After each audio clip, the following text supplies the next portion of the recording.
All right, so very warm welcome to this presentation on AI-based landscape sensing. My name is Vijaya Yajnanarayana. This work is done in collaboration with Dongdong, Ali, Erik, and all are from Ericsson Research. So what we are after in this study is to identify the landscape in which the UE is presenting. If you look at the picture on the left, it shows a central London map. And you see here the different landscapes are shown in different colors. For example, the red lines here shows the streets. The green one shows the forest. There are buildings which are shown in gray color and so on. And what we want to do is to identify the environment of the UE by looking at the radio signal. Now, why do we want to do that? We want to do that because it can contribute towards sensing aided communication. For example, the base station can actually tailor the signal to the UE better.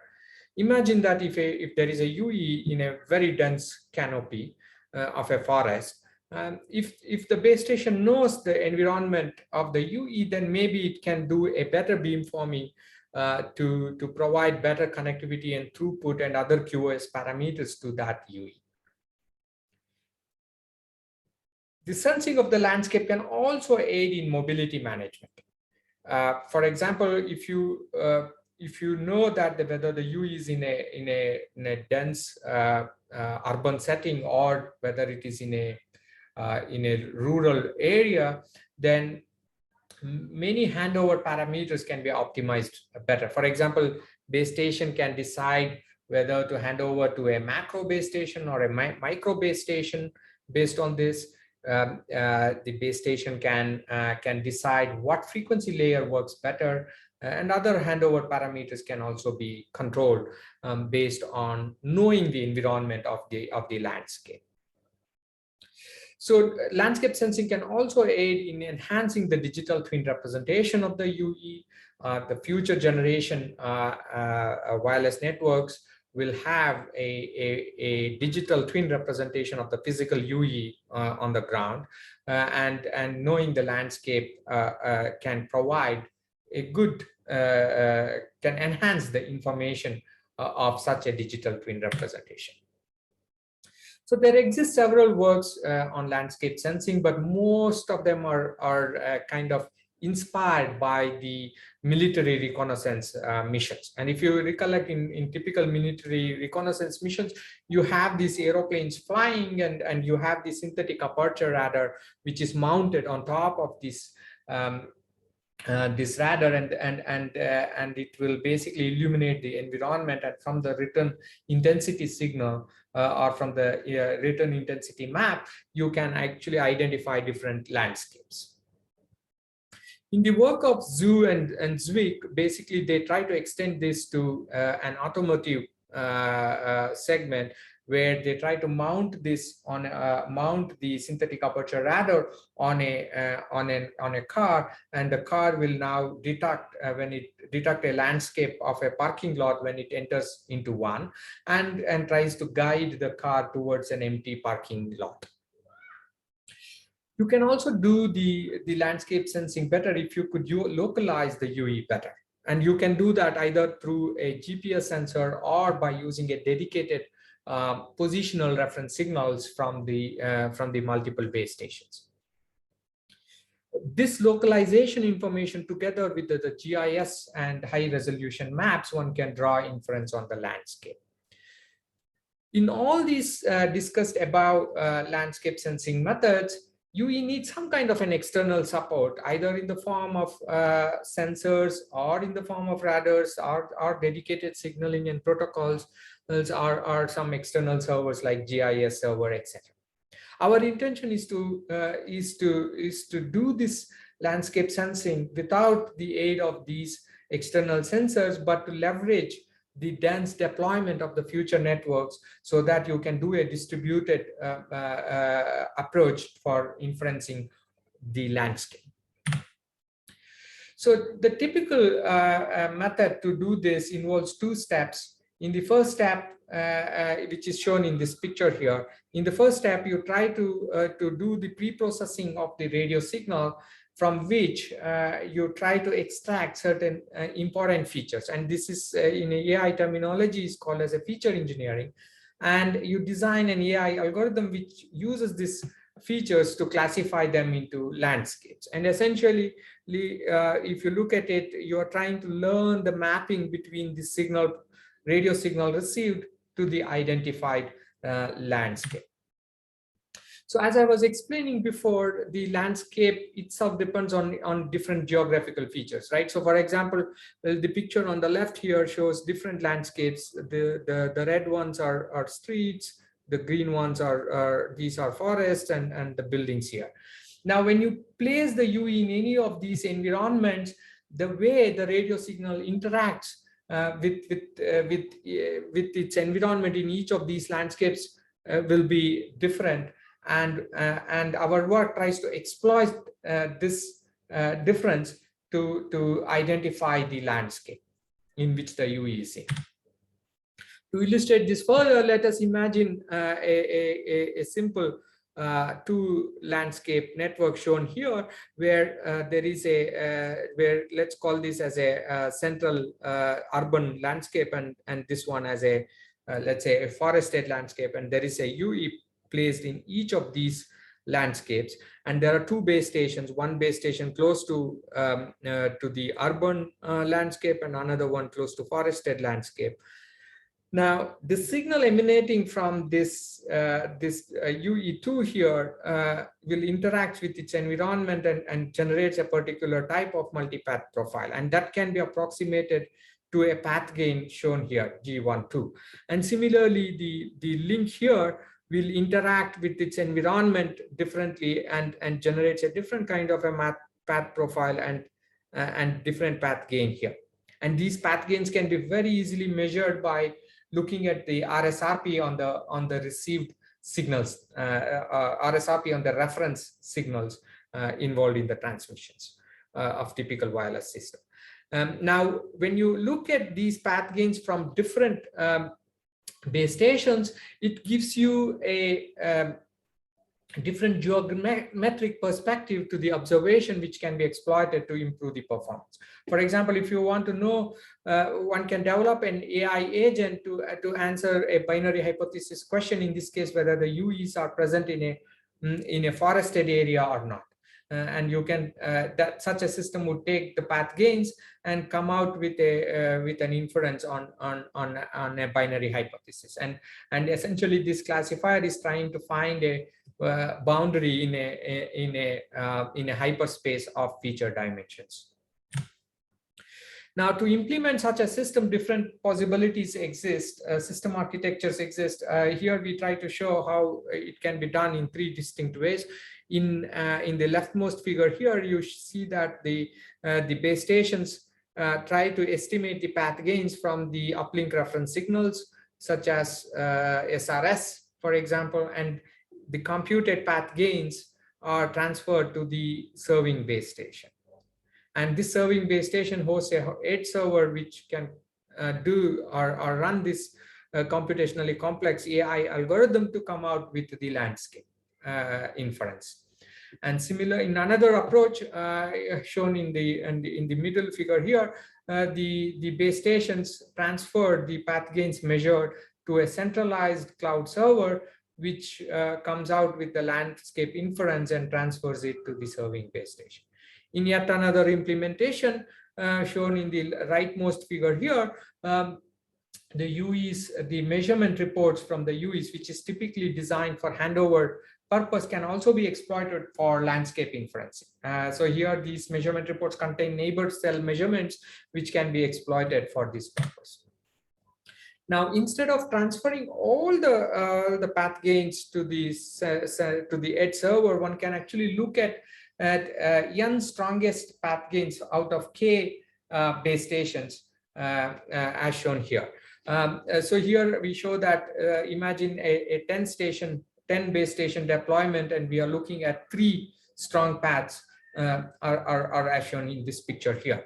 And one can design a training set using for a particular deployment, and the Lth row of such a training set will contain features and label as shown here. And the features FL here contains path gains to the K base station, but then you pick only the N strongest or N dominant path gains, and the label consists of the various landscape categories that you are after. Now, one can implement, one can actually supervise an AI agent using such a training set, and such a supervised agent can hopefully generalize the observation when you deploy it on a live setting to the unseen path gains. Now, such a supervised AI agent can be designed using a random forest algorithm, for example, and a random forest algorithm is built on decision trees, and a decision tree is basically a tree consisting of control logics in its node, and the leaf nodes typically hold the final decision on the observation. The problem with decision tree is that it overfit the data for the training set, and it has poor generalizing capability. So the random forest tries to overcome this problem by averaging over multiple decision trees initialized in different ways, and that will help to generalize the model better. Now, to assess the performance of such a AI method, what we did is we used a central London map with a ray tracing kind of a propagation model. The deployment in our experiment consisted of two different frequency layers: 800 megahertz frequency layer and 5 gigahertz frequency layer. There were 8 sites of 800 megahertz station, and there were each site having 3 base stations, and similarly there were 18 5 gigahertz sites with 3 base stations. The right plots here shows the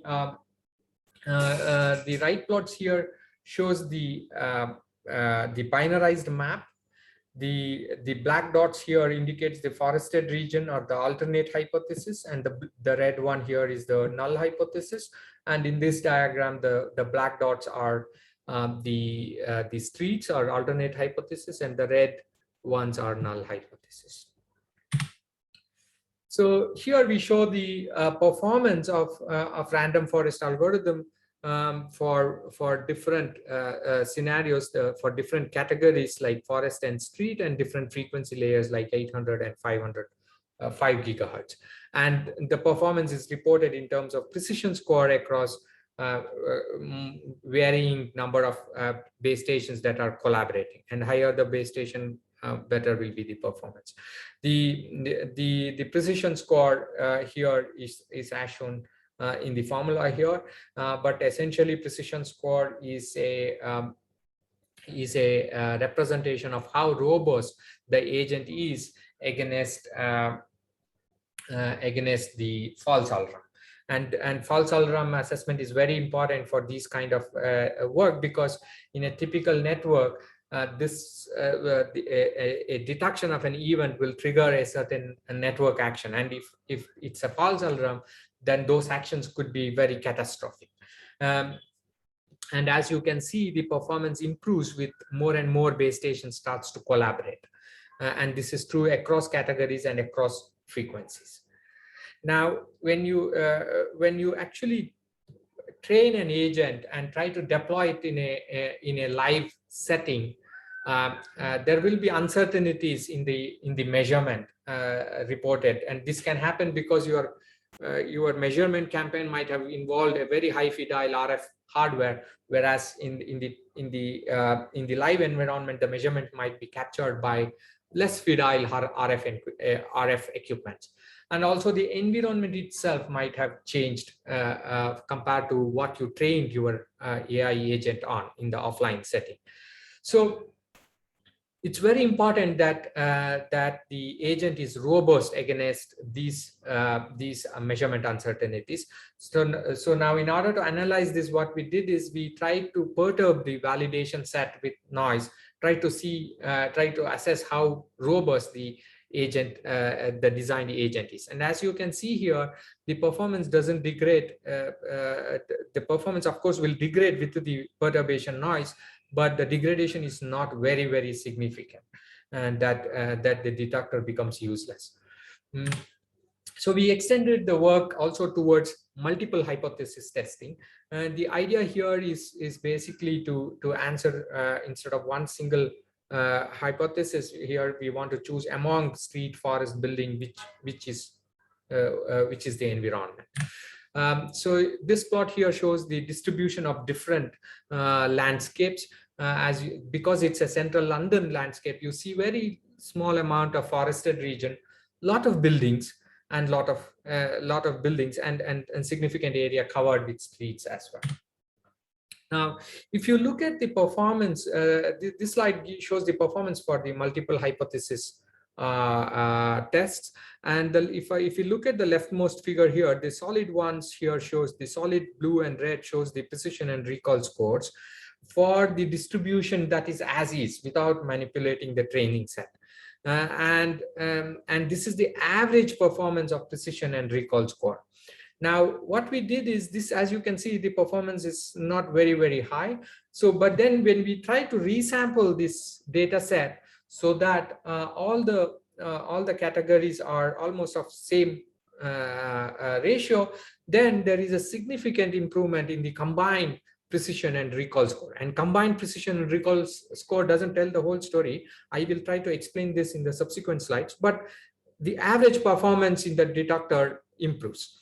Now, if I look at one such category, let's say street category, you can see that the performance for recall and precision improved significantly before and after class ratio rebalancing. This slide here shows the confusion matrix for the multiple hypothesis tests. The main takeaway here is that before, and if you look at the matrix before and after class ratio rebalancing, you notice that the energy in the diagonal of the confusion matrix increased and the off diagonal energy reduced, essentially telling that the overall performance has improved significantly. And now if you look at this, the performance of individual categories, you notice that for most of the categories, the performance improved. But if you look at one of the dominant class like Barren, the performance actually decreased. And this is the price you pay when you try to do some kind of a rebalancing of class ratios. So essentially one can, based on the application, one can design the class ratios or control the class ratios in the training sets to achieve the right trade-off in the multi-class detector performance. So in conclusion, the sensing the landscape around the UE can aid the network in taking appropriate action to optimize the performance. And then you can design such an AI detector at the edge, which can exploit the dense deployment of future networks to arrive at the landscape sensing. And these algorithms can give very, very high accuracy when we tested it against landscape categories such as street and forest in central London landscape. And these AI agents are also very robust against measurement uncertainty, as we showed in the perturbation analysis of the AI agent. We also extended this work towards multiple hypothesis tests, and here we showed that the performance of the detector can be improved if we rebalance the class ratios intelligently. So with that, I conclude my presentation. Please feel free to write to me if you have any questions. And thank you very much for listening.